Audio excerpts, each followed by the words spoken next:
Parts of me are still stuck in the past. All of the nostalgia that I have has somehow been locked up in a car. A car that's either moving miles and miles away from home in search of wild seas and bustling cities or green trees, or a car that is inching closer to home with each second passing by. One that's crashing into the sunset. All of the nostalgia that I have, it's been locked up in summers, in road trips and stale hotel room air conditioning. It's been locked up in the sounds of highways and the humdrum of the oceans, or just the incessant chatter of guides and haggling tourists. I remember the night of 7th May 2021. Nostalgia was at its peak. I think I remember the memory of that day like it was just last night. I remember a very emotional Bipasha lying on the carpet of the living room. She looked like she was poured over the carpet. She had a thin Rajasthani rajai over her. She was surrounded by pillows, sketchbooks, and textbooks. Yellow light was pouring from the lamp over her like she was poured over the carpet.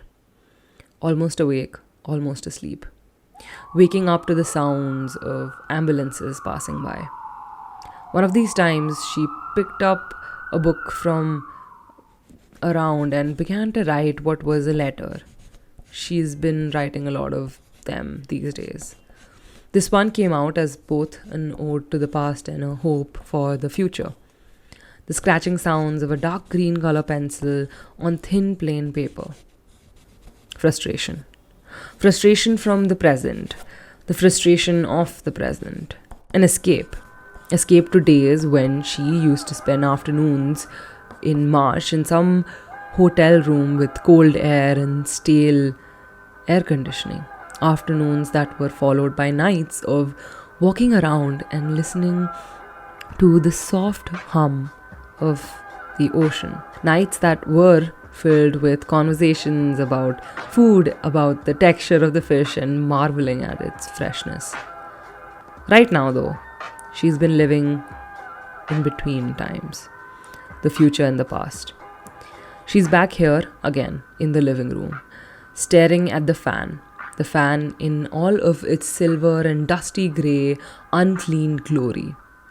She stopped midway. That notebook lays to her side with those green scratches. Her present seemed too confusing, too chaotic. Imagine being pushed into a situation that neither you were responsible for nor you could solve on your own. The heat from the lamp takes her back. She's there again in almost a moment, sitting on the hammock pretending to read a book. It seems so easy when other people do it. They make it look so relaxing. Sitting on a hammock, how do they bear the rope pinching into their back while not almost getting buried into the sand? One thought leads to another, and the sun is burning her skin. But it's all well.